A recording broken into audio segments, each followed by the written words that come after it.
Bab 1081 Abu Keraguan, 1. Begitu sistem melepaskan EXP dan SP yang tersimpan, dan juga mengubah sejumlah besar batu ki, kristal jiwa, dan sejumlah material tingkat 8, S segera merasa segar kembali karena kinya yang kelelahan mulai pulih.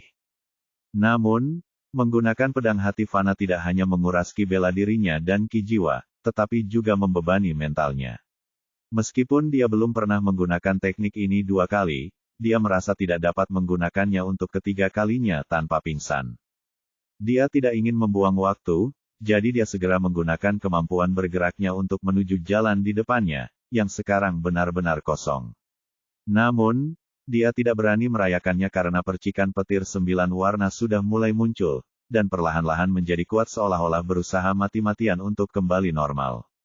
Di sisi lain, hantu pedang di belakangnya dengan rakus menyerap percikan petir 9 warna kecil itu seolah mencoba menjalani perubahan lain, dan S sekarang benar-benar bertanya-tanya perubahan macam apa yang muncul setelah inti pedang memasuki jantung pedang. S menundanya, dan untuk saat ini, dia sepenuhnya fokus pada jalan di depannya. Kecepatannya secepat kilat, tetapi meskipun begitu, dia masih belum melihat ujung jalan ini. Dia tidak tahu seberapa jauh pedang hati fana telah memusnahkan pilar petir dan hantu para calon yang gugur, tetapi jaraknya sangat jauh. Bahkan setelah menempuh jarak lebih dari 5.000 meter, dia masih bisa merasakan aura pedang hati fana yang masih tersisa. Tiba-tiba, ekspresinya berubah menjadi ketidakpercayaan total. Bagian jalan yang baru muncul, sebuah penglihatan yang langsung muncul dari mimpi buruk terburuk seseorang. Jalan kristal yang tadinya tembus pandang itu tiba-tiba berakhir, digantikan oleh lautan lava yang membara yang tampaknya tak berujung. Batuan cair itu bergolak dan menggelembung, permukaannya menari-nari dengan nyala api yang menjulang tinggi berwarna putih keemasan. Panasnya tidak seperti apapun yang pernah dialaminya. Bahkan dari kejauhan, rasanya seolah-olah jiwanya sedang terbakar, ketakutan yang mendalam menguasainya. Dia bisa merasakan tidak adanya pertahanan fisik sama sekali terhadap kobaran api ini. Sebuah suara yang mengerikan bergema dalam pikirannya pada saat itu. Ini adalah bagian peralihan dari jalan primordial Ascension of Doom, jalan Cinderfall of Dabat. Di sini, jiwa dan tuan rumahmu akan diuji. Kamu akan mengalami lebih banyak rasa sakit semakin jauh kamu melangkah, dan kamu akan mulai meragukan dirimu sendiri dan ingin menyerah. Namun saat kau melakukannya, kau akan benar-benar menyerah pada api Cinderfall of Dabat dan menjadi bagian darinya seperti orang lain sebelummu. Hanya mereka yang memiliki tekad yang kuat dan keinginan untuk menggerakkan kekuatan, tidak peduli rasa sakit atau kesulitan apapun, yang dapat melewati tempat ini. Lagi pula, karena hukuman surgawi Anda, bahkan sedikit saja ketakutan, bisikan keraguan, dan Anda akan dilalap api. Hanya dengan tekad yang kuat, tuan rumah akan mampu melewatinya. Yang terpenting, ingatlah untuk tidak pernah kembali saat Anda berada di Cinderfall of Dabat, apapun yang terjadi, teruslah maju, atau semuanya akan berakhir. Hanya ini yang dapat dibantu oleh sistem. S merasakan hawa dingin menjalar di tulang belakangnya saat mendengar penjelasan Cinderfall of Dabat dari sistem. Ia menelan ludah saat menatap lautan lava yang membara tanpa akhir. Api putih keemasan menjilati udara dengan rakus. Bahkan tanpa melangkah sedikit pun di dalam air terjun keraguan itu, panasnya adalah kekuatan yang menindas, mengancam untuk melelehkannya dari dalam keluar. Ketakutan mengancam untuk berakar di dalam hatinya, tetapi ia menepisnya. Ia telah melangkah terlalu jauh untuk menyerah karena rasa sakit yang teramat sangat. Yang jelas, aku hanya perlu terus maju tanpa peduli dengan api yang membakarku dan tidak berbalik. Tanya S, masih menganggap ini menggelikan. Ya, tidak ada yang akan berhasil di sini. Ini adalah ujian sejati dari jalur kenaikan primordial. Apapun yang terjadi, kamu hanya perlu terus maju tanpa menyerah pada rasa sakit dan keinginanmu. Jika kamu mampu melewati Cinderfall of Dabat, hadiah terakhirmu dari jalur kenaikan primordial akan lebih besar. S mengangkat sebelah alisnya ketika mendengar tentang hadiah ini. Bahkan aku pun bisa mendapat hadiah dari hukuman surgawi. Ini adalah jalur kenaikan primordial. Meskipun tingkat kesulitannya telah meningkat hingga maksimum karena hukuman surgawi, jalur ini tidak dapat sepenuhnya mengganggu atau mengubah fungsinya. Jalur kenaikan primordial itu adil. Semakin sulit untuk diselesaikan, semakin tinggi hadiah yang akan Anda terima. Surga tidak dapat mengganggunya. Sistem dapat memberitahu Anda bahwa hadiah terakhir adalah kunci untuk sepenuhnya melarutkan segel pada garis keturunan Anda. Mata S menyipit karena dia sama sekali tidak menduga hal ini, dan dia akhirnya mengerti mengapa sistem mengatakan kepadanya bahwa segel pada garis keturunannya akan dihapus setelah dia menyelesaikan hukuman surgawi terakhir. Jadi, memang selalu seperti ini ya. S mendesah ketika tatapannya berubah dingin. Saat dia memikirkan tentang garis keturunannya yang tersegel dan orang tuanya yang hilang, dia tidak dapat menemukan apapun tentang keberadaan mereka di surga fana kecuali informasi dangkal tentang mahkota putih.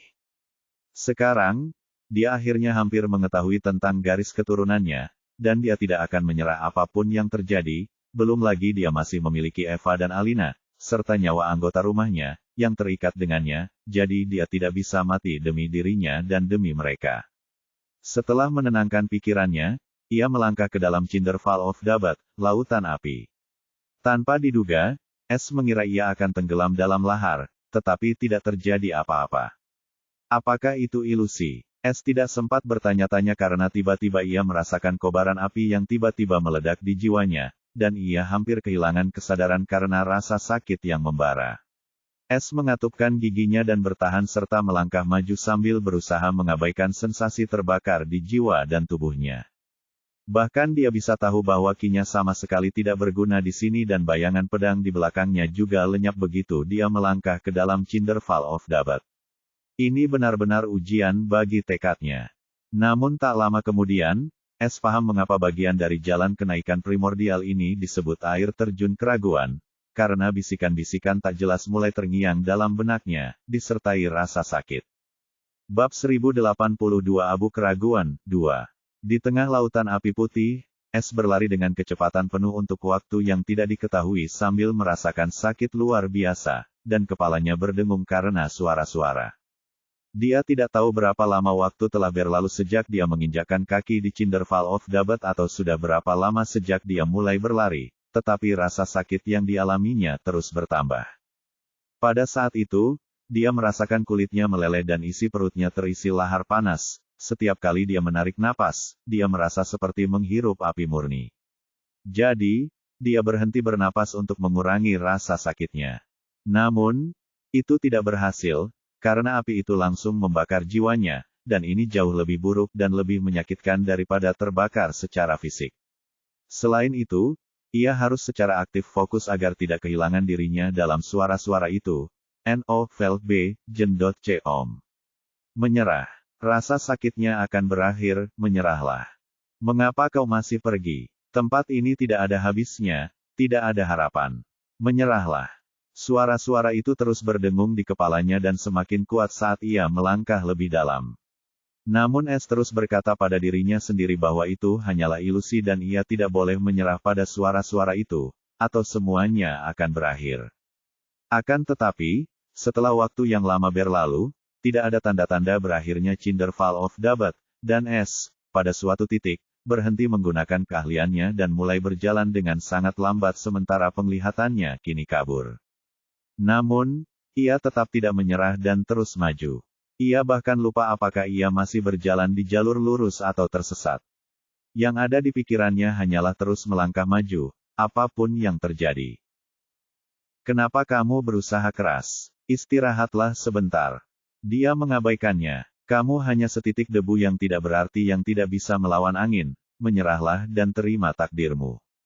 Dia terus mengabaikannya. Namun seiring berjalannya waktu, pikirannya mulai kabur karena rasa sakitnya. Saat ini dia tidak bisa merasakan apapun kecuali rasa sakit seperti dia terbakar dan terbakar tanpa bisa mati dan setiap detik perasaan itu semakin kuat.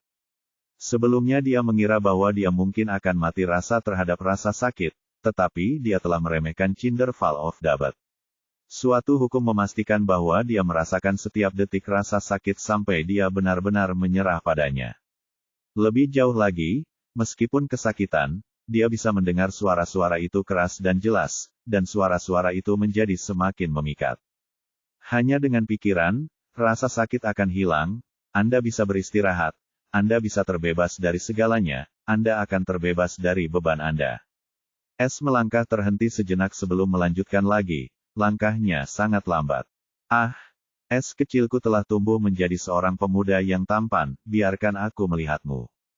Pada saat ini, S tiba-tiba menggigil ketika langkah kakinya terhenti tiba-tiba ketika dia mendengar suara ini, yang telah sepenuhnya dia lupakan tetapi masih dapat dia ketahui siapa pemiliknya. Ibu. Suaranya serak, dan tiba-tiba dia merasakan penglihatannya menjadi lebih jelas. Ya, bayi kecilku, ini ibumu, aku sangat merindukanmu. Suara lembut keibuan itu terdengar lagi dari belakangnya. Lihat sayang, S kecil kita telah tumbuh menjadi pemuda yang luar biasa. Hicks *, sudah berapa lama kita menunggu saat ini untuk akhirnya bertemu dengannya. Hicks, suara itu tiba-tiba mulai menangis karena kesakitan dan kerinduan. Jangan menangis, sayang. Ini adalah saat yang membahagiakan bagi kita semua. Sebuah suara berat dengan kekuatan yang dahsyat terdengar, tetapi suara ini dipenuhi dengan cinta seorang ayah. S semakin gemetar saat dia tahu suara itu milik ayahnya, mereka tepat di belakangku. S terlalu lelah, ia menahan sakit, ia ingin menyerah, ia ingin beristirahat dan meninggalkan semua ini. Dan sekarang kedua orang tuanya yang telah lama hilang berdiri tepat di belakangnya. Ia dapat bersama mereka dan hidup bahagia selamanya. Namun, saat itu, tepat saat dia hendak berbalik, kekosongan gelap di dalam dirinya tiba-tiba bergetar, dan ki surgawi di tubuhnya mulai mengalir. Dia tiba-tiba berhenti, dan berkata, "Tidak. Apa yang sedang kulakukan? Aku tidak bisa berbalik. Ini hanya ilusi." S menggertakkan giginya dan terus melangkah maju sementara hatinya dipenuhi rasa takut. Ia hampir saja menghancurkan dirinya sendiri. Kalau saja bukan karena gelombang ki surgawi yang tiba-tiba, ia pasti sudah melakukan hal bodoh. "Kenapa kau meninggalkan kami?" Suara wanita itu terdengar lagi. "Apa kau membenci kami? Tetapi kami tidak punya pilihan, kami melakukan segalanya untuk melindungimu." Dia mulai meratap dengan nada memilukan. "Nak, kau tidak bisa memperlakukan ibumu seperti ini, dia sudah sangat menderita untukmu, kami juga sangat menderita untukmu." Suara lelaki itu penuh dengan rasa sakit dan kelelahan. "Cek, ini tidak akan berhasil lagi. Aku tidak lagi dalam keadaan aneh itu. Kau mendengarku, Cinderfall of Dabat? Ini tidak akan pernah berhasil. Sebaiknya kau cari cara lain, tapi aku tidak akan jatuh ke dalam rencanamu. Bahkan jika kau membawa orang tuaku kembali ke sini, aku tidak akan mempertaruhkan nyawa orang lain hanya demi keinginanku sendiri. Jika kau ingin membunuhku, kau harus melakukan yang lebih baik dari ini. Aku pencuri, dan pencuri tidak akan pernah memperlihatkan kelemahannya." S meraung dengan murka, amarahnya meluap-luap, dan niat membunuh terpancar di matanya. Dia merasa tindakan memperalat orang tuanya ini sangat menjijikkan, dan ingin menghancurkan Cinderfall of Dabat ini. Setelah itu, apapun yang didengarnya, ia terus maju, dan entah mengapa, ia merasa lebih fokus. Sesuatu di dalam tubuhnya mulai hilang. Ia merasakan hal yang sama saat berjalan di jalur petir. Fufufu, menarik sekali. Seseorang berhasil lolos dari cengkeramanku. Sudah berapa lama? Selain itu, aku tidak bisa membaca seluruh ingatannya. Sekarang aku mengerti mengapa kesulitan tiba-tiba mencapai maksimum untuk boneka kecil ini. Dia lucu, dan ada sesuatu tentangnya yang mengingatkanku pada pria itu. Mungkin saja tidak, bahkan pria itu akhirnya jatuh, dia sama sekali tidak mendekati level itu. Tapi itu masih cukup menarik. Baiklah, aku sudah memutuskan. Sebuah suara kuno yang menggoda yang dipenuhi dengan rasa ingin tahu terdengar dari pusat Cinderfall of Dabat. Bab 1083 Seorang narsisis yang terjebak. S masih berjalan di Cinderfall of Dabat, dan setelah hampir jatuh ke dalam perangkap, dia melakukan segala cara agar tidak jatuh ke dalam kondisi itu lagi. Dia menggunakan rasa sakit untuk menjauh, tetapi itu terlalu sulit dilakukan karena dia harus menahan diri agar tidak menyerah pada rasa sakit itu. Pada saat ini, langkah kaki S tiba-tiba terhenti tiba-tiba, dan matanya menyipit karena tepat di depannya, sebuah bola api hitam kecil muncul. Apa ini? S waspada. Ini pertama kalinya dia melihat warna lain di lautan api putih ini, dan entah mengapa, bola api kecil ini memberinya perasaan yang menakutkan. Dia hendak menghindarinya dengan berjalan memutarinya ketika sebuah suara merdu dan lembut terdengar. Aku dapat membantumu keluar dari air terjun keraguan. Suara ini anehnya berbicara dalam bahasa umum langit fana. Mata Es menyipit, dan dia tak dapat menahan diri untuk tidak mengejek. Cek, tipuan lagi, mana mungkin aku bisa jatuh ke dalam perangkap yang sudah jelas seperti ini. Ia mulai berjalan mengitarinya, namun kemudian api itu bergerak dan muncul kembali di depannya. Hei, hei, hei, ini bukan tipuan. Aku nyata. Es terkejut. Dia menatap api hitam itu dengan curiga dan mencoba bertanya kepada sistem, apa-apaan sistem ini? Akan tetapi, sejak ia memasuki Cinderfall of Dabat, sistem tersebut menjadi tidak aktif dan tidak membalasnya, dan sekarang tidak ada bedanya. Jika ini semacam uji coba, sistem pasti sudah memperingatkanku seperti sebelumnya. Jadi, mungkinkah ini nyata?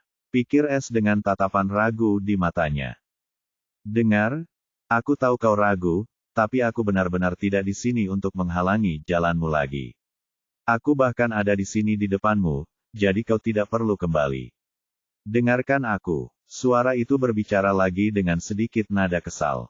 Karena kau bisa membantuku keluar dari tempat ini, berarti kau menginginkan sesuatu sebagai balasannya, kan? Es akhirnya berbicara, tetapi dia tidak lengah. Fufufu, aku suka berurusan dengan makhluk cerdas sepertimu, boneka kecil. Suara itu menjawab seolah dalam suasana hati yang baik, memang, aku menginginkan sesuatu darimu sebagai balasannya, dan jika kau setuju, maka aku tidak hanya dapat membantumu dengan Cinderfall of Dabat, tetapi aku dapat langsung mengirimmu ke ujung jalur kenaikan primordial di Mortal Sky Heaven. Kau tidak perlu melewati bagian atas jalur itu. Es terkejut, karena dia tidak menduga akan mendapat jawaban ini. Siapa kamu? Dia benar-benar tertarik sekarang, tetapi dia tidak berani setuju karena dia tidak tahu apa benda ini atau apakah itu nyata. Fufufu, kalau aku beritahu, bisa-bisa kamu mengompol, boneka kecil. Jawab suara itu dengan nada meremehkan dan sombong. Ekspresi Es berubah karena dia tidak menyukai ucapan narsis ini. Aku tahu ini hanya membuang-buang waktu. Tanpa ragu, ia mulai berjalan menjauh.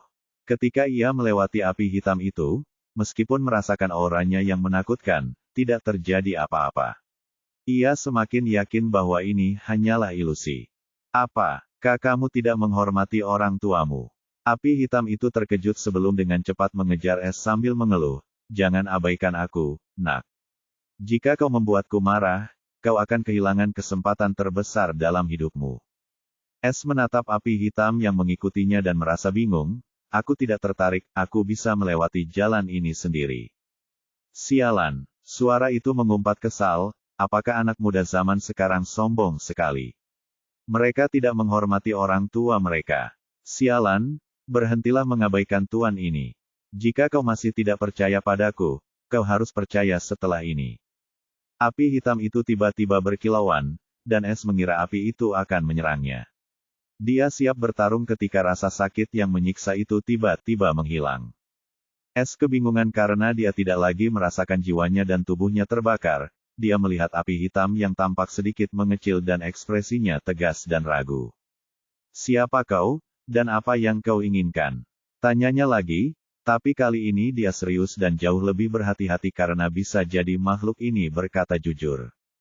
Tetapi hal ini malah membuatnya lebih menyeramkan karena ia dapat dengan mudah menghilangkan rasa sakitnya yang tidak dapat diatasi oleh sistem tersebut. Fufu, akhirnya kau mau menganggapku serius. Sudah waktunya, dasar bocah nakal. Suara itu mendengus tidak senang. Apakah ini anak kecil? Es benar-benar bertanya-tanya, tetapi dia tidak mengatakannya dengan lantang dan menjawab dengan nada netral, maafkan ketidaktahuanku, tetapi aku tidak bisa mempercayai siapapun di tempat ini. Jika kau bisa memberitahuku siapa dirimu dan apa yang kau inginkan sebagai imbalan atas bantuanmu, aku bisa menilai dengan lebih baik. Cek, bocah rakus, kau tidak punya rasa hormat pada orang tuamu, iya. Suara itu berkata dengan nada sarkastis, aku akan bermurah hati dan memaafkan kekasaranmu. Mengenai siapa aku, Aku benar-benar tidak bisa mengatakannya dengan lantang atau bahkan mengulanginya dengan telepati karena itu akan menarik perhatian orang yang sangat merepotkan. Jika makhluk penuh kebencian itu tahu bahwa aku sudah sadar kembali, itu akan sangat merepotkan. Panggil saja aku Yang Mulia. Aku akan memberimu kehormatan ini. Dasar nenek narsis, pikir S, tapi dia tetap heran meskipun suara itu bertingkah aneh. Kalau ada orang yang bisa bicara dengannya di tempat ini, berarti orang itu bukan orang yang biasa-biasa saja. Setelah menimbang-nimbang, S bertanya, lalu, Yang Mulia, apa yang Anda inginkan sebagai imbalan atas bantuan Anda? Fufu, kau bisa diajari, boneka kecil. Suara itu sangat senang ketika S akhirnya memanggilnya, Yang Mulia, dan berbicara dengan megah, sangat mudah. Sebenarnya, aku akan memberimu sebuah lencana, dan kau hanya perlu membawa lencana itu keluar dari jalur primordial langit fana. Mudah, kan? Ia terkejut lagi, karena tugas ini sebenarnya mudah, terlalu mudah, sebenarnya. Namun, ia bukan orang bodoh.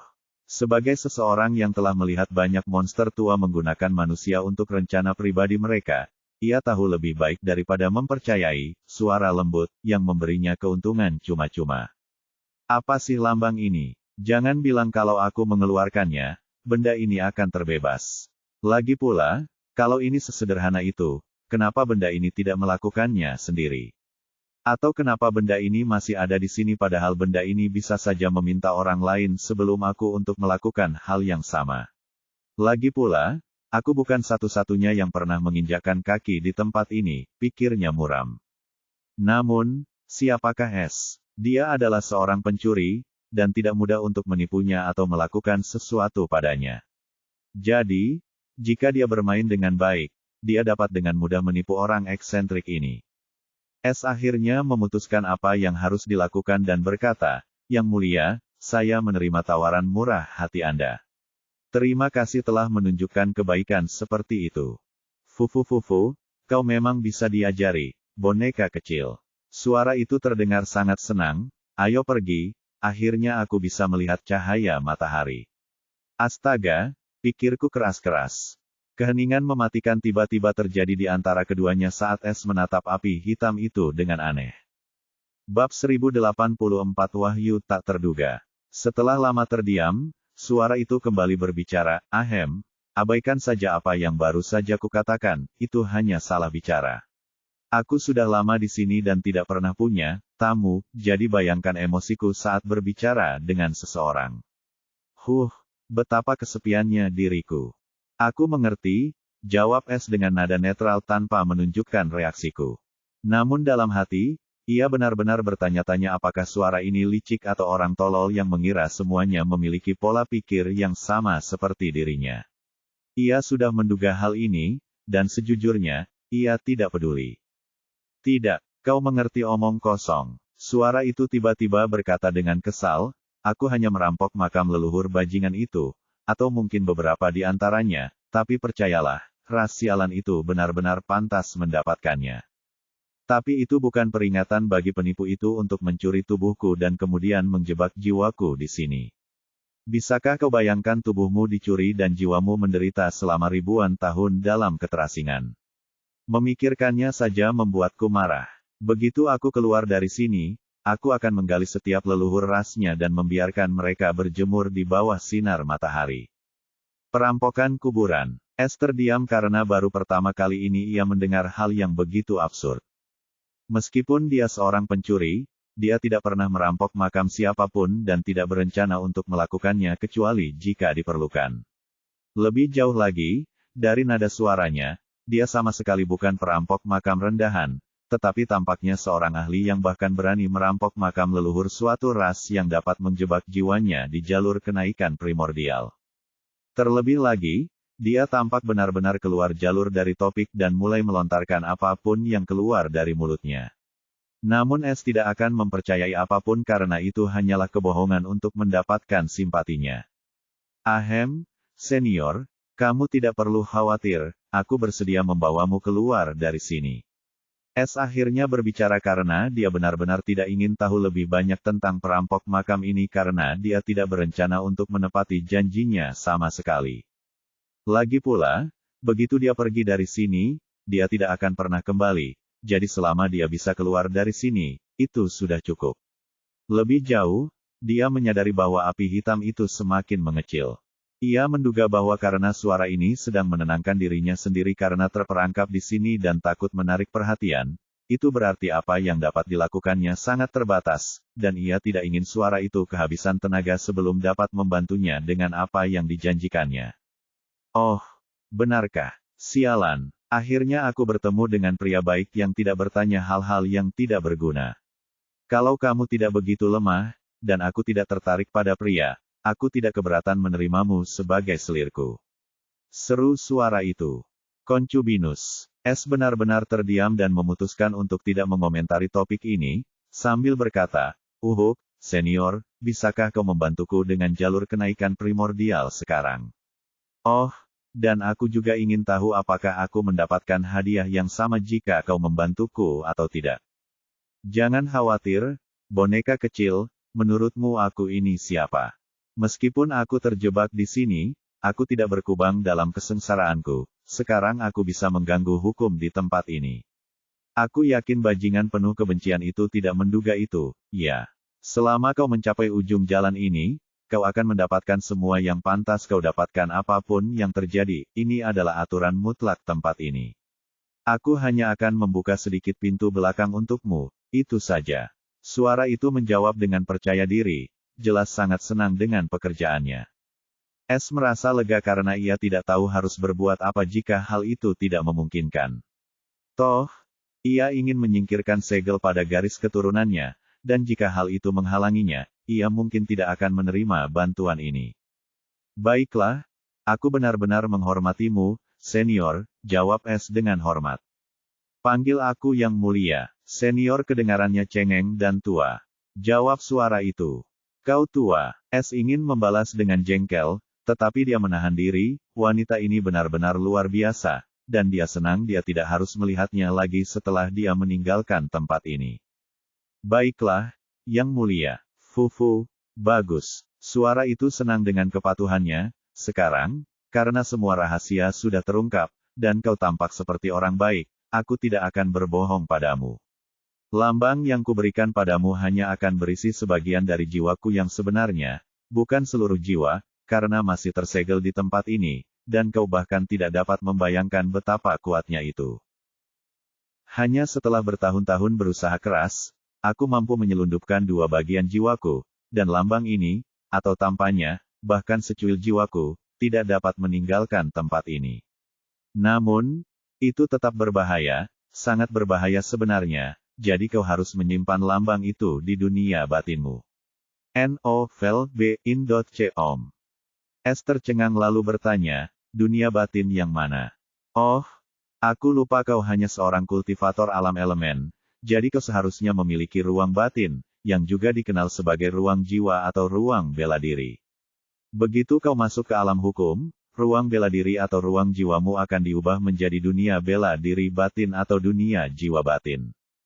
Bagaimanapun, kamu harus menerima lambang itu ke dalam ruang batinmu, yang berarti kamu tidak bisa menolak karena jika kamu menolak, usahaku akan sia-sia. Setelah itu, aku akan tertidur untuk beberapa waktu. Tapi jangan khawatir, begitu dunia batinmu terbuka, aku akan bisa sadar kembali, dan aku akan bisa pergi begitu kau menemukan tubuh yang layak untukku. Aku memperingatkanmu sebelumnya karena aku tidak ingin terjadi apa-apa, dan aku tidak punya niat jahat terhadapmu atau tertarik pada tubuhmu yang lemah ini. Aku hanya ingin mencari tubuhku dan cara untuk membebaskan jiwaku dari tempat terkutuk ini. Jika kau mengerti, maka mari kita mulai. Suara itu menjelaskan dengan sungguh-sungguh. Sekalipun kau tertarik pada tubuhku, kurasa sistem tidak akan mengizinkanmu memilikinya. Jika dia melakukan sesuatu, dia hanya akan berakhir dalam keadaan yang menyedihkan, pikir S karena dia sangat percaya pada kemampuan sistem.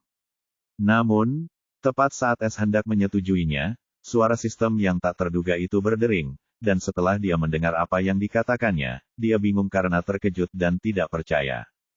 Tuan rumah harus memberitahu bahwa dia memiliki manik kebangkitan jiwa.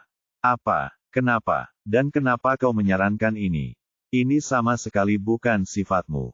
Apa kau tahu siapa dia? S langsung bertanya pada sistem, kesal karena dia terkejut dengan saran sistem, yang belum pernah terjadi sebelumnya. Sistem tidak sepenuhnya yakin, tetapi dia sangat kuat di luar imajinasimu meskipun dia hanya secuil kecil jiwanya. Karena tidak sembarang orang dapat mengutak-atik hukum jalur kenaikan primordial, meskipun hanya sedikit, dia mampu mengganggunya. Jadi, dia juga pasti tahu banyak rahasia. Itulah mengapa mustahil untuk menahannya dengan level sistem saat ini. Jika dia melakukan sesuatu, kamu akan benar-benar tidak berdaya melawannya. Lagi pula, tidak sembarang orang bisa menjebaknya di sini, jadi kalau sistemnya tidak salah, maka penjebakannya di sini terkait dengan surga, dan dia bisa menjadi pengalih perhatian yang sangat bagus kalau dia bisa menimbulkan masalah bagi surga dan menarik perhatiannya kepada dirinya sendiri daripada kepadamu. Lagi pula, kalau dia terjebak di sini dan tidak terbunuh, maka ini artinya dia tidak bisa dibunuh dengan cara biasa, atau dia bisa jadi bagian dari rencana jahat surga. Yang terpenting, dia tidak akan menerima jawaban tidak, jadi sebaiknya kamu katakan saja padanya bahwa kamu memiliki Soul Resurrection Bed, dan bahkan jika dia punya rencana jahat terhadapmu, dia tidak akan ragu untuk mengambil Soul Resurrection Bed. Begitu dia mendapatkannya, dia akan meninggalkanmu sendiri. Bab 1085 Akhir Jalan, 1. S tercengang ketika mendengar penjelasan sistem tentang pemilik suara misterius ini, dan dia harus mengakui kemungkinan informasi ini benar cukup tinggi. Lebih jauh lagi, sistem itu dengan jelas memberitahunya untuk tidak mengganggunya atau membiarkannya memasuki tubuhnya, atau jika dia melakukan sesuatu, bahkan sistem tidak akan dapat melakukan apapun untuk mencegahnya. Adapun Soul Resurrection Bed, dia mendapatkannya saat dia menipu Inter agar bergabung dengan Thief House. Ada jiwa yang tersembunyi di dalam dirinya menggunakan Soul Resurrection Bed ini, tetapi sistem membuangnya saat dia bergabung dengan Thief House. Namun S tidak tahu untuk apa benda itu digunakan atau berapa nilainya karena sistem hanya memberitahu dia namanya sedangkan nilai dan deskripsinya diisi dengan tanda tanya jadi dia hampir lupa tentangnya. Namun, sekarang setelah sistem memberitahunya untuk menukar Soul Resurrection Bed untuk mengalihkan perhatian suara misterius ini dari dirinya, sistem yakin bahwa dia akan melakukannya. Jadi, dia bisa menebak bahwa Soul Resurrection Bed ini cukup penting, bahkan untuk monster tua seperti suara ini. Terakhir, S merasa heran bagaimana sistem menilai suara ini memiliki semacam permusuhan dengan surga, dan dia mungkin cukup penting untuk mengalihkan perhatian surga darinya. Dia tahu bahwa setelah apa yang telah dilakukannya di kuil kenaikan, keberadaannya sepenuhnya terungkap ke surga, dan mulai sekarang, perjalanannya tidak akan mudah, dan dia telah sepenuhnya menerima kenyataan ini. Namun, jika wanita ini dapat membantunya, dia tidak keberatan membuat masalah bagi surga. Bahkan, dia akan senang melakukannya kapan saja. Hei, kenapa tiba-tiba kamu jadi bisu? Begini, kalau kamu punya keraguan, aku bisa pastikan itu. Suara itu hendak meyakinkan S lagi tentang prosesnya ketika S memotongnya di tengah jalan. Yang mulia, apakah Anda tahu tentang manik kebangkitan jiwa?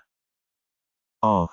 Soul Resurrection Bed. Nama yang sangat nostalgia, suara itu berkata dengan heran, bagaimana kau tahu tentang Soul Resurrection Bed?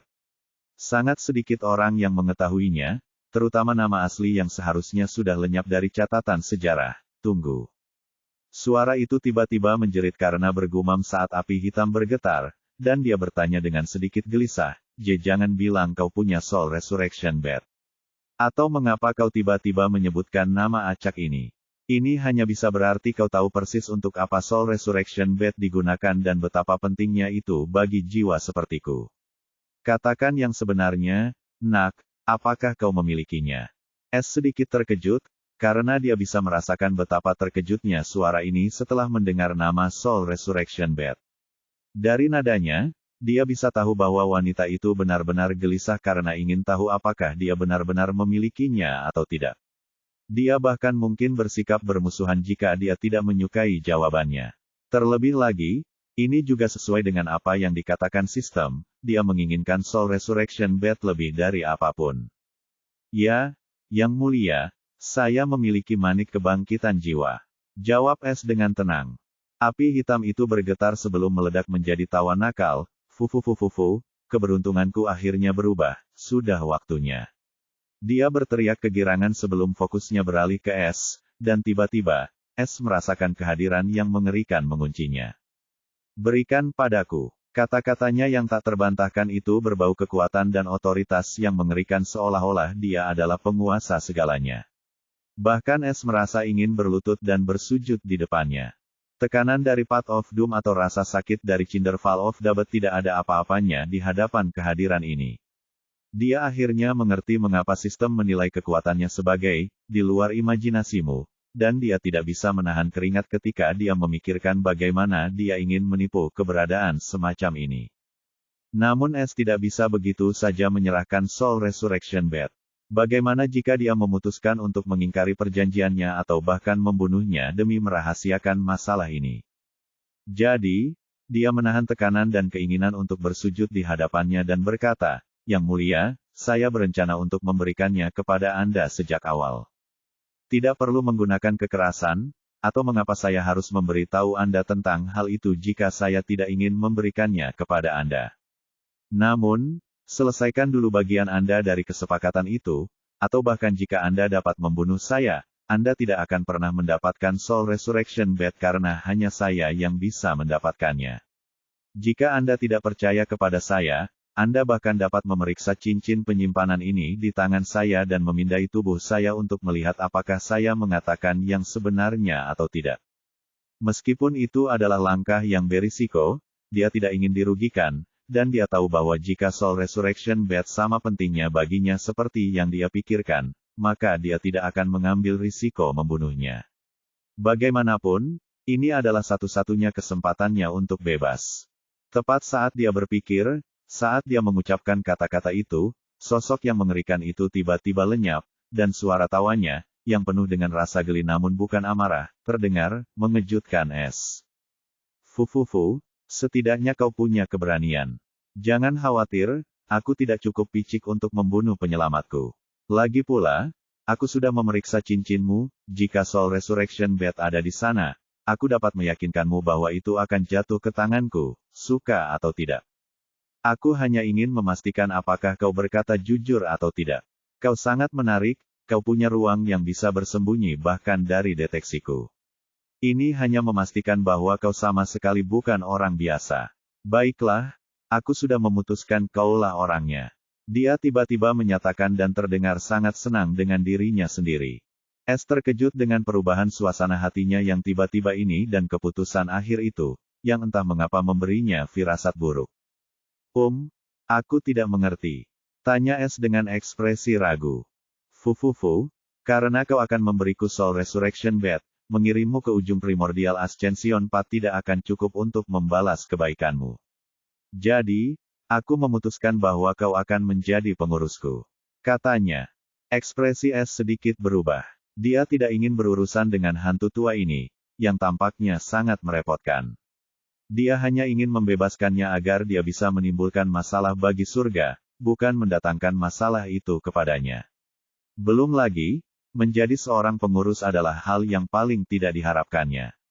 Yang Mulia, saya sangat puas dengan perjanjian kita sebelumnya, dan saya tidak layak menyandang status bangsawan ini, saya terlalu bodoh. Jadi, tidak perlu repot-repot. S menolak dengan sopan.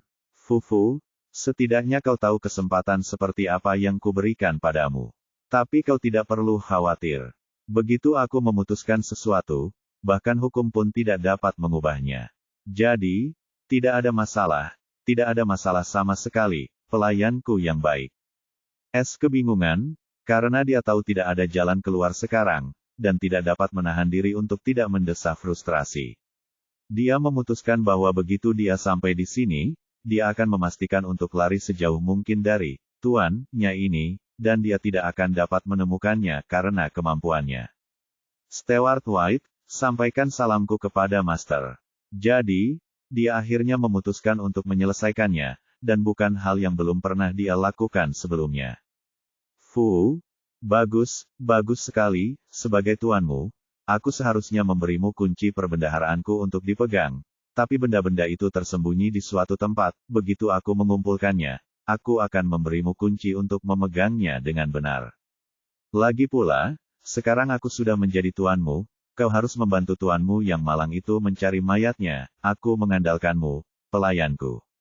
Es tercengang saat mendengar bagian awal, namun keterkejutan itu berubah menjadi kebingungan, dan dia merasakan ada sesuatu yang aneh. Majikan barunya tidak memberinya kesempatan untuk menjawab dan berkata, "Ayo kita keluar dari sini, pelayanku." Api hitam tiba-tiba menyelimuti es yang tercengang, dan mereka berdua lenyap dari lautan api. Meskipun es tiba-tiba mendapatkan seorang guru, ia berencana untuk melarikan diri. Namun, yang tidak ia duga adalah bahwa ini hanyalah angan-angan, dan ia akan mengutuk hari itu di masa depan, hari ketika ia bertemu dengan guru pencuri pertamanya. Bab 1086 Akhir Jalan, 2. Pada saat ini, sosok es yang berkerudung muncul di depan sebuah jalan setapak, menyempit menjadi satu jembatan yang berbahaya. Ia melengkung melintasi jurang tak berujung dari petir putih murni, perwujudan dari murka surgawi. Jembatan itu sendiri adalah konstruksi berkilauan dari energi murni, permukaannya bergeser dan berdenyut seperti organisme hidup. Jantung es berdebar kencang saat ia menyadari sesuatu. Di seberang jembatan terdapat gerbang yang berkilauan dengan warna-warna cerah dan energi yang meluap. Apakah itu akhir dari jalur kenaikan primordial? Pikir es saat matanya terpaku pada sisi lain jembatan ini. Namun, dia tidak berani melangkah maju dan melihat ke arah api hitam, yang tampaknya telah menyusut cukup banyak. Dia menarik napas dalam-dalam. Aku tidak menyangka membawamu ke sini akan menghabiskan begitu banyak kekuatan jiwaku. Jangan khawatir, semua itu sepadan. Pelayanku yang baik, ini adalah jembatan kenaikan, yang juga disebut jembatan perubahan. Begitu Anda menginjaknya, jalan kenaikan primordial akan menandainya sebagai tanda bahwa Anda telah melewati semua cobaan, dan baptisan hukum primordial, yang mungkin dikenal sebagai kenaikan, akan dimulai.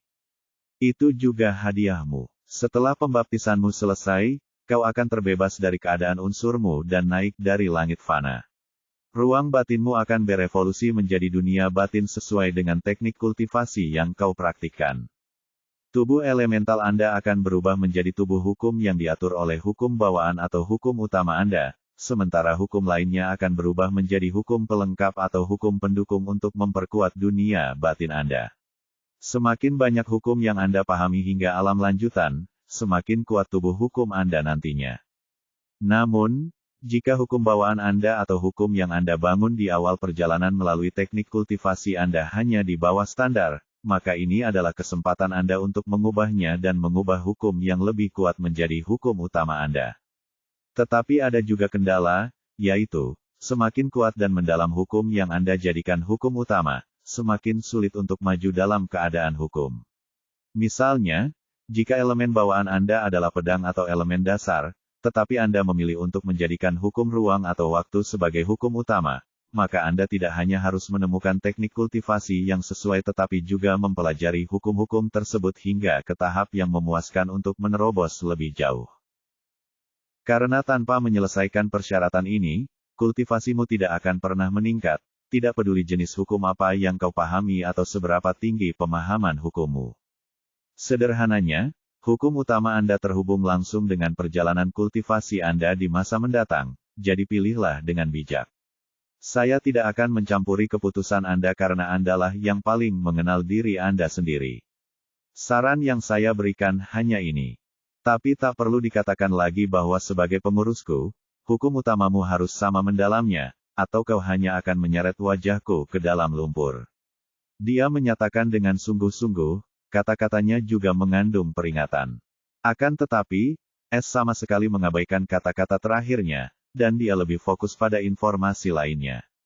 Jadi itulah rahasia di balik negara hukum, dan sepertinya perjalanan masa depanku akan bergantung pada hukum utama. Namun Eva tidak menyebutkannya sebelumnya. Mungkinkah dia baru akan mengetahuinya setelah dia menjalani kesengsaraannya? Jika hukum utama diputuskan berdasarkan teknik kultivasi yang telah aku tekuni selama ini, lalu apa yang akan menjadi hukum utamaku? Lagi pula, Jika aku mempertimbangkan untuk mengikuti norma, maka aku memiliki dua hukum bawaan, angin kegelapan dan petir keputusasaan. Lebih jauh lagi, kurasa aku tidak perlu khawatir tentang teknik kultivasi karena sistem akan memberiku yang baru. Lalu yang tersisa bagi saya adalah berjalan di jembatan ini dan melihat apa yang dilakukan sistem. Saya rasa itu tidak akan menjadi masalah saat ini. Terima kasih, Guru, atas saranmu. S masih berterima kasih kepada guru barunya atas informasi ini. Fufu, setidaknya itu yang bisa kulakukan sebagai gurumu. Aku punya saran lain untukmu, dan mengikuti saran itu adalah keputusanmu. Saya sudah menyadari hukum pedang Anda. Anda sudah memahami jantung pedang, dan itu bahkan merupakan jantung pedang yang bermutasi, tidak seperti apapun yang pernah saya lihat sebelumnya. Tetapi kamu tidak boleh memilih hukum pedang sebagai hukum utama karena hukum pedang hanyalah bagian dari hukum senjata, yang merupakan bagian dari hukum perang. Jika kamu pernah bertemu seseorang dengan hukum senjata, dunia batinmu secara alami akan ditekan, dan hal yang sama berlaku bagi orang yang memiliki hukum perang, penekanannya akan lebih kuat. Dalam waktu dekat, Anda akan mempelajari tentang hukum cabang dan hukum induknya. Hukum pedang adalah hukum cabang dari hukum senjata, dan hukum senjata adalah hukum cabang dari hukum perang. Hukum perang adalah hukum induk dari semua senjata, pembantaian, dan masih banyak lagi. Hukum cabang memiliki penekanan alami terhadap hukum induknya. Bahkan 4 elemen dasar, api, air, angin, dan tanah, adalah cabang dari hukum alam. Jadi, apakah kamu ingin menjadi biasa-biasa saja atau unggul? Pilihan ada di tanganmu. Ujarnya dengan nada datar seolah-olah dia tidak peduli dengan apa yang akan dipilih S. Namun, sebenarnya, dia penasaran dan ingin tahu apakah S adalah seorang jenius yang telah memahami hukum ibu dan apakah dia memiliki ambisi untuk menapaki jalan seorang mahatinggi. Ini juga akan menentukan apakah S akan menarik perhatiannya atau tidak. S kembali terkejut dengan pernyataan ini karena ini adalah pertama kalinya dia mendengarnya. Dan dia mulai memahami betapa luasnya pengetahuan tuan barunya ini. Tiba-tiba dia merasa tidak terlalu buruk untuk memiliki ensiklopedia seperti itu sebagai tuannya. Aku mengerti. S mengangguk karena dia tidak mengomentarinya lebih lanjut. Nov L.B. Jen. Dia tahu lebih baik daripada siapapun tentang hukum macam apa yang dimilikinya, dan dia juga sedikit memahami hakikat hukum seperti dosa dan ilmu gaib jahat. Hukum-hukum itu mungkin adalah hukum induk yang dikombinasikan dengan hukum-hukum lainnya. Lalu bagaimana dengan kegelapan yang bahkan berada di atas kedua hukum yang mengerikan itu? Tiba-tiba, S merasakan antisipasi yang mendalam tentang hal ini dan tidak ingin membuang waktu lagi. Dia membalikkan tangannya, dan sebuah manik kristal kecil dengan pola halus berwarna hitam muncul. Manik kebangkitan jiwa, kau tidak berbohong padaku, dan kau juga tampaknya memiliki kemampuan bawaan tipe ruang yang tidak dapat kulihat, sungguh menarik. Fufufu. Suara itu langsung mengenali manik kebangkitan jiwa dan mulai tertawa terbahak-bahak. Saat berikutnya, Soul Resurrection Bat tiba-tiba mulai melayang dari tangan S dan mengalir menuju api hitam.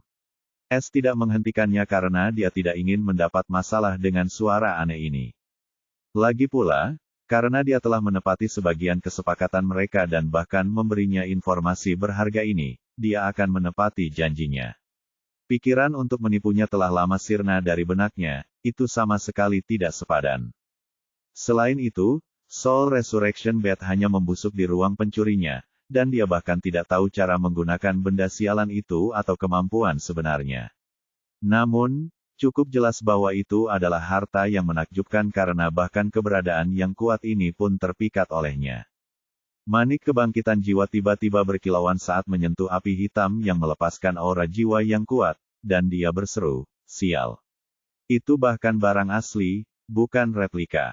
Di mana kamu mendapatkannya, dan bagaimana itu bisa berakhir di tempat tandus seperti ini? Aku tidak peduli karena itu akhirnya menguntungkanku. Baiklah, pelayan kecil, aku akan memindahkan portal jiwaku ke dalamnya.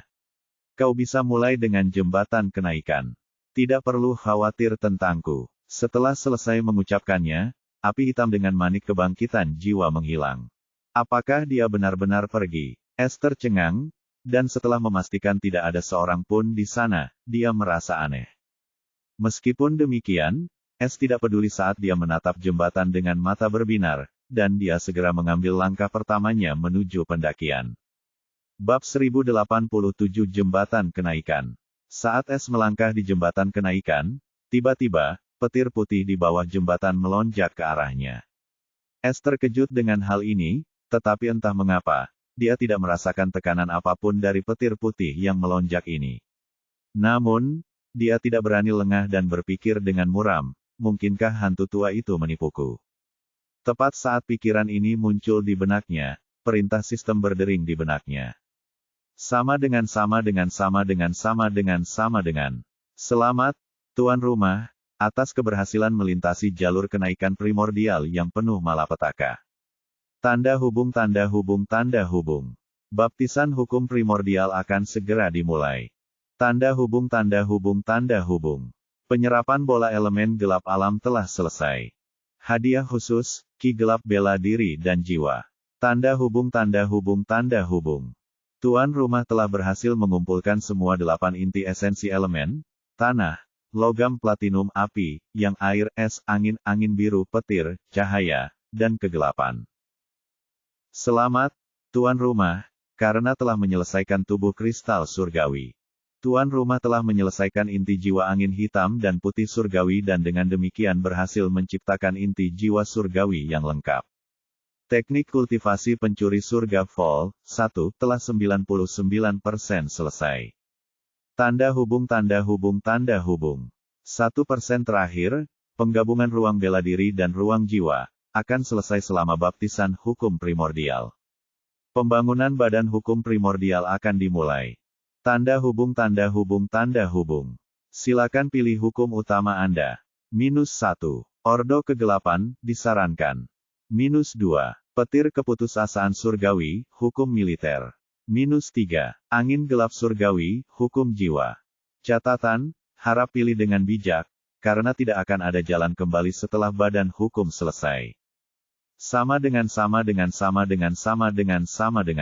S terkejut saat mendengar perintah sistem tersebut karena dia tidak menyangka bahwa ruang bela diri dan ruang jiwanya akan menyatu karena keduanya adalah entitas yang sangat berbeda. Lebih jauh lagi, ia benar-benar diberi pilihan untuk memilih hukum utama.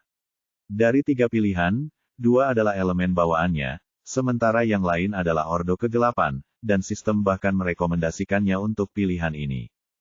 Setelah mempelajari tentang pentingnya hukum utama dan tentang hubungan antara hukum cabang dan hukum ibu, aku sudah menduga bahwa kegelapan akan menjadi hukum utamaku karena berasal dari ketertiban.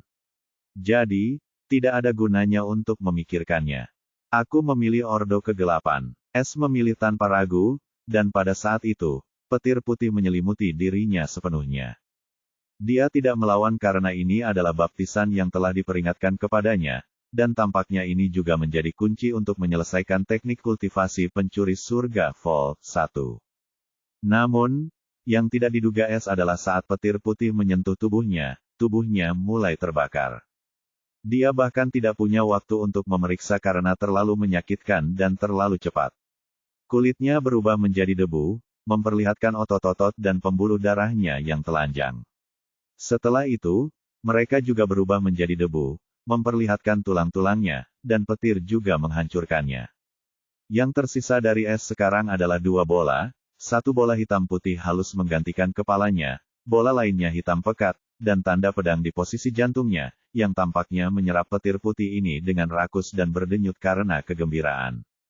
Namun, meski seluruh tubuhnya terbakar, S masih sadar sepenuhnya karena jiwanya masih ada. Saat tubuh fananya berubah menjadi debu, petir putih tiba-tiba mengalir ke dalam ruang bela diri dan ruang jiwa. Konstruksi primordial Law Boy telah dimulai dengan Primal Law, Darkest Order. Sama dengan. Sistem mengumumkan tanpa emosi, dan saat berikutnya, rantai biru tua melesat keluar dari ruang bela dirinya dan langsung menembus ruang jiwa. Dengan demikian, kedua bola itu mulai saling tarik-menarik. Petir putih mulai bergejolak dan memasuki kedua bola itu dengan lebih dahsyat. Pada saat ini, di dalam ruang bela dirinya, lautan petir gelap sepenuhnya ditutupi oleh petir putih. Ki surgawinya telah sepenuhnya hilang, dan retakan telah muncul di sekitar seluruh ruang bela dirinya. Jiwa bela diri Es juga ditutupi oleh petir putih ini. Hanya kekosongan gelap yang baik-baik saja, dan rantai biru tua melesat keluar darinya dan menarik ruang jiwa ke arahnya. Adegan yang sama terjadi di ruang jiwanya, dan bahkan kompas takdir pencuri abadi pun diselimuti petir dan gemetar, tetapi tampaknya tidak berada di ambang bahaya apapun. Kemudian sesuatu yang aneh terjadi. Bola-bola yang mewakili setiap elemen yang telah dibangkitkan Es setelah menyerap inti elemen, di sekitar inti jiwa hitam putih, yang sekarang seperti bintang yang sekarat, tiba-tiba muncul rantai biru tua dan menembusnya. Kemudian, bola 8 elemen itu ditarik keluar dari ruang jiwa ketika ruang bela diri dan ruang jiwa hendak bertabrakan dan membentuk lingkaran di sekitar keduanya. Rantai biru tua itu tiba-tiba menyala dalam rune gelap, yang tampaknya telah mengaktifkan sesuatu. Kedua ruang itu tiba-tiba berkilauan dalam rune yang identik, dan bola-bola elemen itu tiba-tiba bersinar terang saat benang-benang halus mulai keluar darinya dan menjalin di sekitar kedua bola itu dalam jaring rune. Jaring rahasia yang terbuat dari elemen bola ini tampaknya membantu kedua ruang menyatu dan terjalin bersama. Es, yang merasakan sakit yang luar biasa, tiba-tiba merasakan kehangatan memenuhi setiap bagian tubuhnya. Tanda pedang itu dengan rakus menyerap petir itu ketika tiba-tiba bergetar. Pedang itu melesat langsung ke arah bola-bola yang menyatu dan menghilang. Tepat ketika bola-bola itu hampir sepenuhnya menyatu, dari bagian ruang jiwa Es yang juga merupakan jiwanya yang sebenarnya, sebuah simbol merah tua yang mengancam tiba-tiba muncul. Simbol merah tua itu memiliki aura yang amat keji, lalu tiba-tiba berubah bentuk menjadi wajah iblis dari kedalaman neraka. Akan tetapi, tindakan itu tampaknya membuat petir putih itu marah, lalu menyambarnya langsung ke arahnya.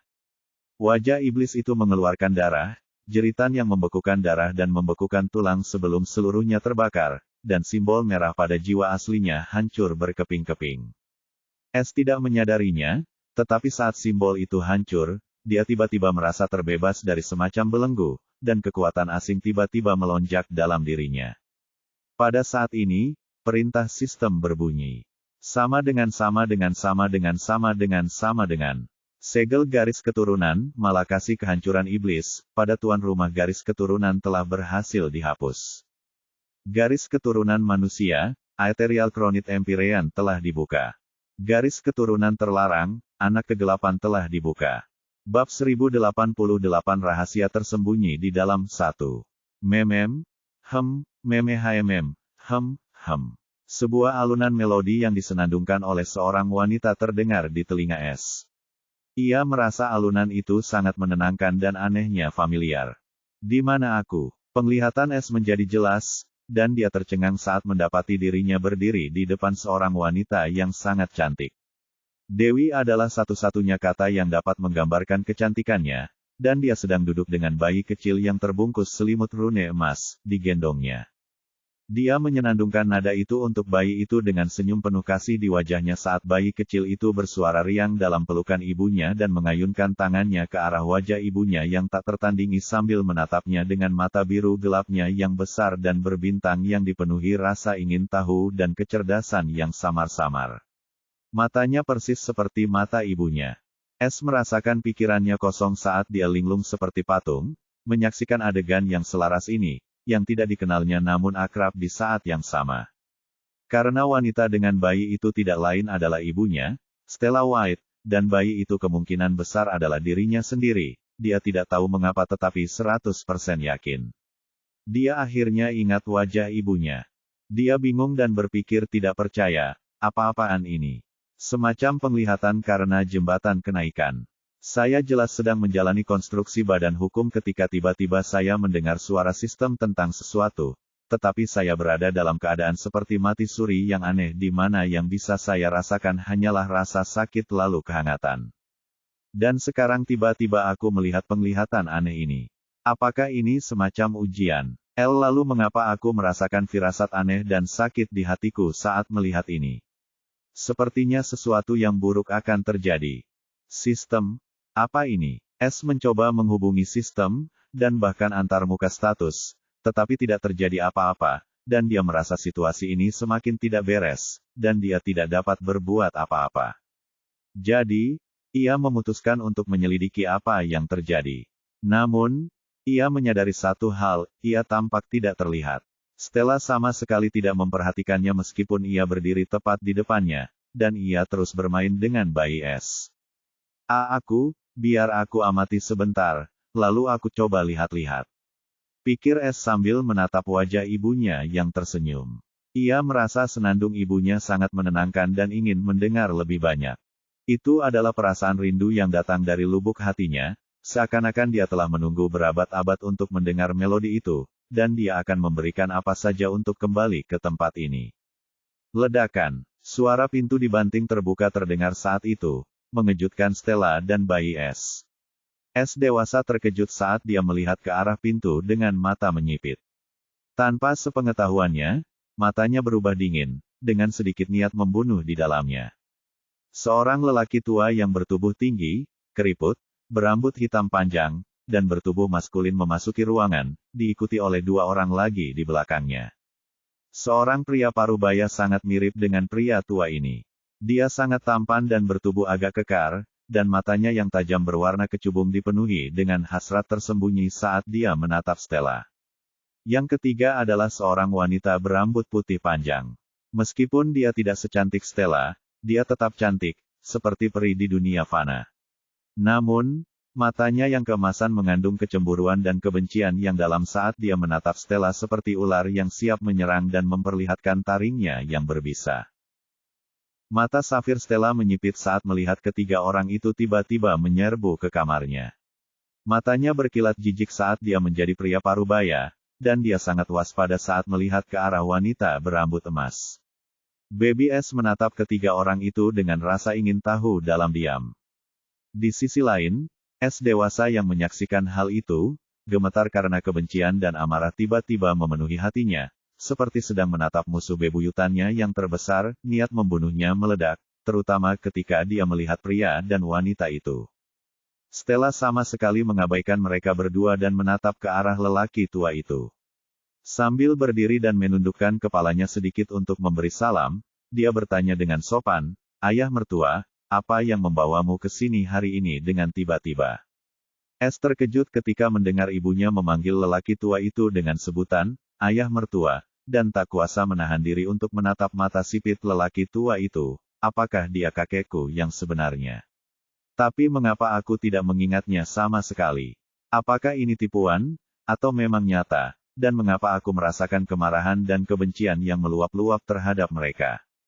S sangat bingung, semakin sulit baginya untuk menenangkan diri, seakan-akan ia akan meledak kapan saja.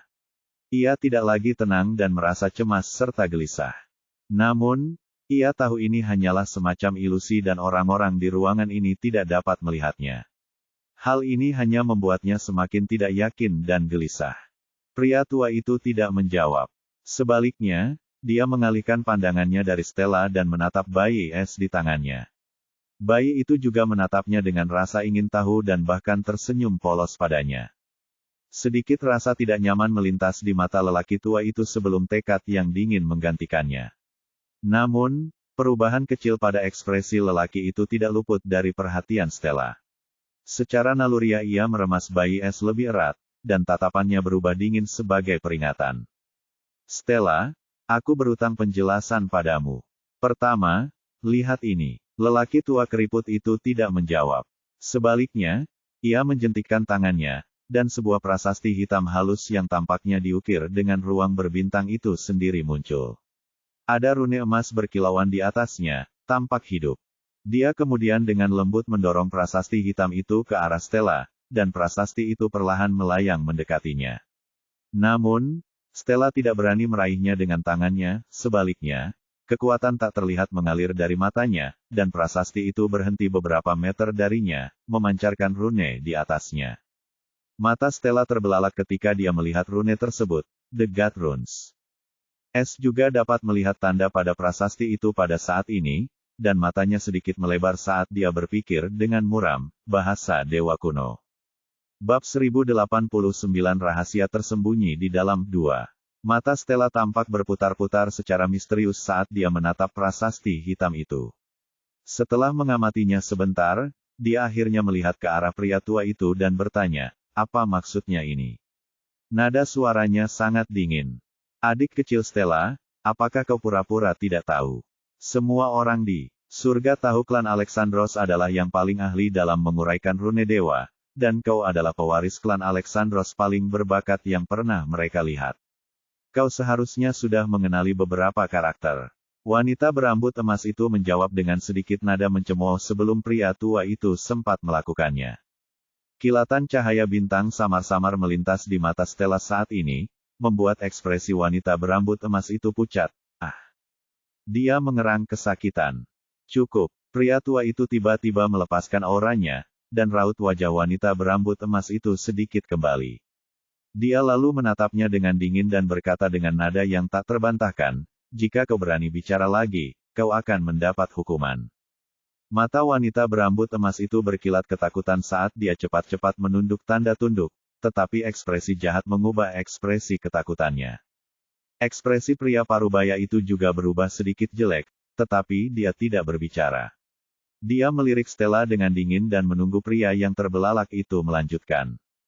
Pria yang melebar itu kemudian mengalihkan fokusnya ke Stella lagi dan berkata, prasasti hitam ini diberikan kepada leluhur keluarga White oleh entitas misterius. Menurut catatan sejarah keluarga White, entitas misterius ini adalah alasan di balik kebangkitan leluhur, dan hanya karena entitas misterius inilah keluarga White mampu berdiri di posisi tinggi ini hari ini. Prasasti hitam ini diberikan kepada sang leluhur pada saat yang sama dengan sebuah kesempatan, dan prasasti itu berisi ramalan mutlak yang telah diwariskan dari satu generasi ke generasi berikutnya di keluarga White. Sebuah ramalan yang meramalkan bukan hanya keluarga White tetapi juga kehancuran seluruh surga. Kau mungkin tidak tahu tentang ini, tetapi seluruh aliansi telah mengetahui ramalan ini, bahkan klan Alexandros milikmu. Bahkan, leluhurmu telah menguraikannya untuk leluhur kita. Rune dewa pada prasasti itu menafsirkan ramalan yang diserukan oleh entitas itu, nyanyian fajar, bisikan malapetaka. Seorang bayi cahaya, nyanyian pembawa berita, melintasi negeri, melodi yang kuat. Binatang kembar keberuntungan, tarian surgawi, bunga yang menyala-nyala, cahaya keemasan mengusir kegelapan duniawi. Karena senyum keberuntungan, tamu yang sekilas, semoga diselimuti kegelapan, semua itu diberkati. Namun bayangan mengintai dalam cahaya yang menggembirakan, kegelapan yang merayap, malam tanpa bintang. Sayap burung hantu, angin yang dingin, bisikan malapetaka di lutut yang disepu emas. Cahaya melahap, malam yang rakus, harapan layu, ditelan oleh penyakit busuk yang tak berujung. Perhatikanlah perselisihan dalam paduan suara surgawi, kilatan api, api unggun yang sekarat. Pergilah, anak fajar, dari kedok yang gelap, karena pelukan cahaya mungkin merupakan penyamaran yang manis. Kegelapan memanggil, kenikmatan yang terdistorsi, keputusasaan, dan kematian, pemandangan yang mengerikan.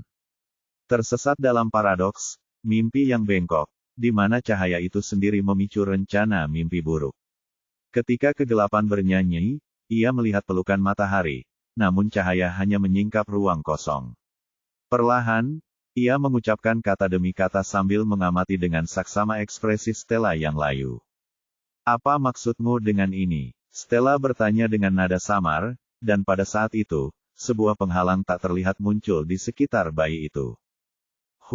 Desahan panjang keluar dari mulut lelaki itu saat ia menyadari dengan jelas tindakannya, karena ia sangat kuat. Ia berkata dengan lembut, sambil berusaha menyembunyikan ketidakberdayaannya sendiri. Setelah leluhur mendapatkan interpretasi ini, ia tidak langsung mempercayainya, ia juga tidak berani mengabaikan kata-kata leluhur Alexandros. Nenek moyang Alexandros juga tahu betapa seriusnya kata-kata itu, jadi dia mengusulkan untuk menempatkan prasasti ini ke dalam aliansi agar generasi mendatang juga dapat mengartikannya.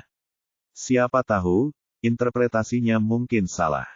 Jadi, dalam jangka waktu yang sangat lama, setiap orang bijak dari aliansi menghabiskan banyak waktu untuk menguraikan ramalan ini, dan pada akhirnya, ramalan ini menekankan hal yang sama, baik kebangkitan seorang Babe, maupun malapetaka yang dibawa oleh Babe ini.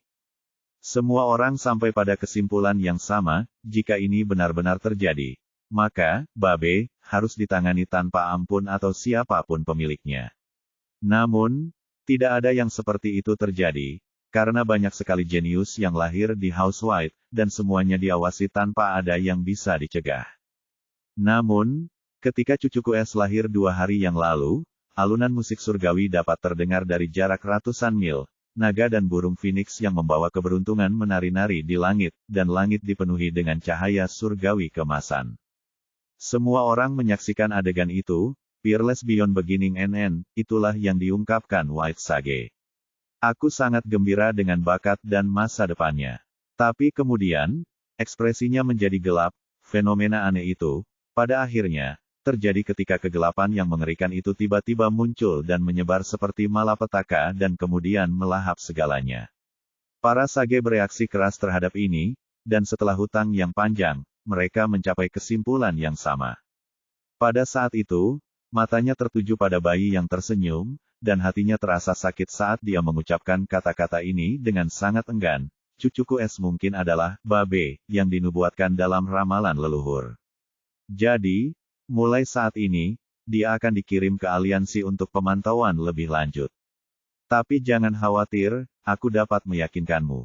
Berhenti. Stella benar-benar berteriak saat gelombang kuat terlepas darinya seperti gelombang pasang, dan ruangan yang terang itu tiba-tiba berubah gelap saat safirnya bersinar dengan niat membunuh. Di sisi lain, S benar-benar terkejut ketika mendengar percakapan ini, yang terdengar familiar namun asing.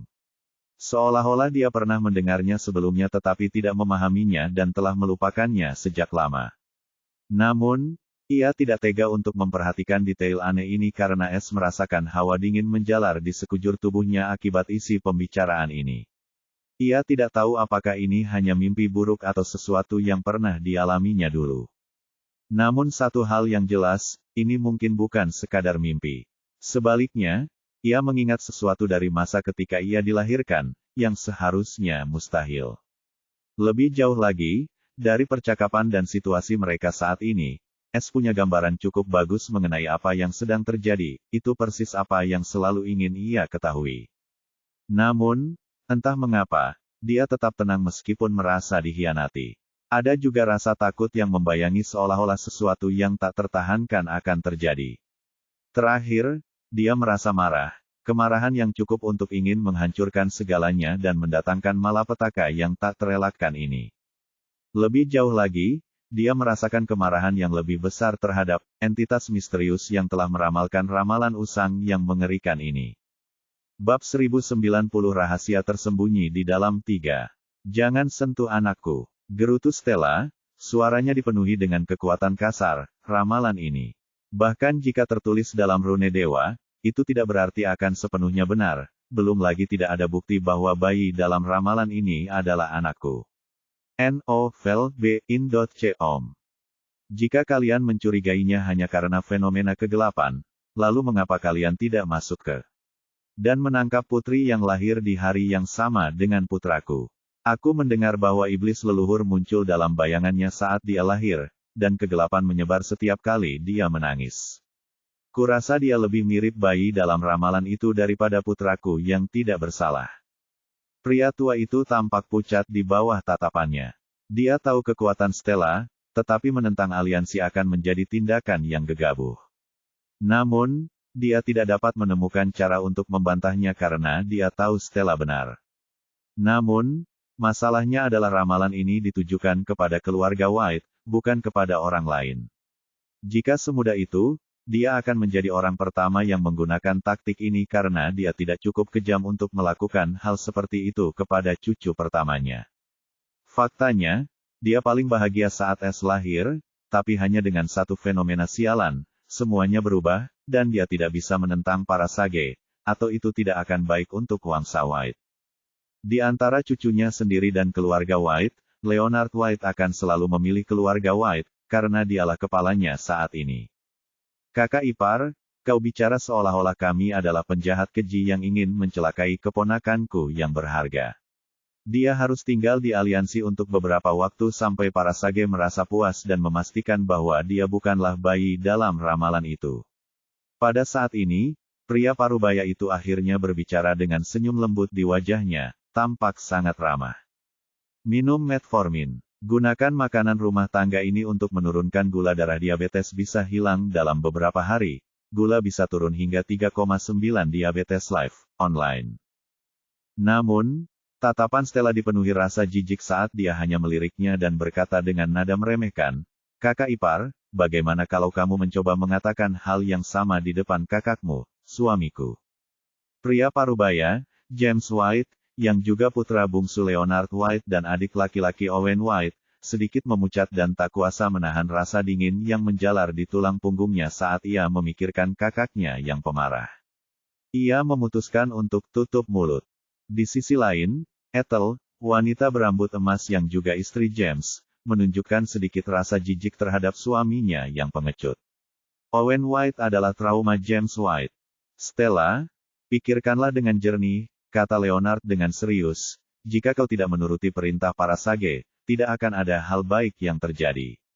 Mari kita selesaikan ini dengan damai." Bahkan para sage dari keluarga Alexandrosmu bekerja sama dengan para sage dari keluarga White untuk memastikan Es tidak akan menderita kerugian apapun. Ekspresi Stella menjadi dingin ketika dia mendengar nama keluarganya terlibat dalam masalah ini, dan sejujurnya, dia membenci mereka semua. "Mari kita asumsikan tidak akan terjadi apa-apa padanya," katanya dengan nada netral, "tapi bagaimana jika ternyata dia adalah anak dalam ramalan itu? Siapa yang akan menjamin keselamatannya?" Kita semua tahu bahwa para sage hanya memikirkan kepentingan mereka sendiri dan tidak melakukan apapun kecuali merencanakan sepanjang hari. Putraku memiliki bakat yang belum pernah terlihat di surga, yang tidak hanya membahayakan kepentingan sage tetapi juga banyak hal lainnya. Jika kau bertanya padaku, kurasa mereka hanya menggunakan ramalan ini sebagai alasan untuk menekan bakat putraku atau memastikan dia tidak akan memberontak terhadap mereka. Jika dia tidak patuh, niat membunuh berputar di matanya saat mereka berubah menjadi lubang hitam. Jadi, aku tidak akan menyerahkan putraku kepada sage untuk mengubahnya menjadi boneka mereka. Bahkan jika aku harus mengorbankan hidupku, aku akan memastikan keselamatannya. Menyaksikan semua drama ini, Es tak kuasa menahan rasa hangat di hatinya melihat ibunya yang heroik rela mempertaruhkan nyawanya untuknya. Ia mengutuk dirinya sendiri karena tidak berbakti dan bahkan memikirkan kedua orang tuanya, yang telah meninggalkannya saat itu. Adapun orang lain di ruangan itu, dia tidak punya perasaan baik terhadap mereka. Malah, dia membenci mereka karena bersekongkol melawan seorang bayi, terutama aliansi dan orang bijak ini. Dia ingin tahu di mana mereka berada dan mencuri segalanya, termasuk nyawa mereka. Kuharap tidak terjadi apa-apa padanya. Tapi di mana ayahku saat hal seperti ini terjadi pada istri dan putranya? Lagi pula, ini kemungkinan besar tidak berakhir dengan damai karena aku tetap memiliki segel garis keturunan itu. Tunggu, aku benar-benar berpikir ini semua nyata sekarang. Es mendesah tetapi tidak memikirkannya lebih lanjut karena ia cemas dengan ibunya. Ia tidak dapat menahan rasa malu ketika melihat dirinya yang masih bayi masih tertawa bahagia. Ketidaktahuan sebenarnya adalah sebuah kebahagiaan, dan bagi seorang bayi yang tidak bersalah, itu hanyalah omong kosong orang dewasa, dan selama ia berada dalam pelukan ibunya, ia tidak akan pernah merasa takut. "Cek, sudah kubilang gadis keras kepala itu tidak akan menurut dengan tenang." Suara kesal terdengar saat ini, dan ekspresi Leonard menjadi pucat. "Jangan berani-berani menyakiti pewaris klanku." Sebuah suara wanita terdengar memperingatkan. Ekspresi Stella juga berubah saat dia merasakan hatinya tenggelam ke dasar jurang karena dia tahu keadaan menjadi kacau. Meskipun yakin dengan kemampuannya untuk melarikan diri dari Leonard, dia tidak memiliki keyakinan yang sama terhadap pemilik suara-suara ini. Saat berikutnya, jalinan ruang tiba-tiba terangkat seperti tirai, dan aura kuat yang tak terbayangkan menyelimuti semua orang di aula. Di balik ruang yang terkoyak itu, ada siluet raksasa yang bersinar dalam cahaya dunia lain seperti dewa yang dipuja. Bahkan bayi Es, yang beberapa saat lalu tersenyum geli, berhenti dan melihat ke arah ruang yang telah terbuka karena rasa ingin tahu. Ia sepenuhnya dilindungi oleh aura ibunya, ibunya tidak akan membiarkan apapun terjadi padanya. S dewasa adalah yang paling terkejut saat menyaksikan kejadian tak masuk akal ini. Meski tahu itu hanya memori atau ilusi, dia tetap merasakan kekuatan yang mengerikan, seperti tuan barunya dari berbagai siluet itu. Terlebih lagi, matanya mulai terasa terbakar saat ia mencoba melihat melalui cahayanya, seakan-akan seorang manusia sedang mencoba mengintip ke dalam matahari yang menyala-nyala. Apakah mereka orang bijak yang mereka bicarakan? S bertanya-tanya dengan ekspresi muram.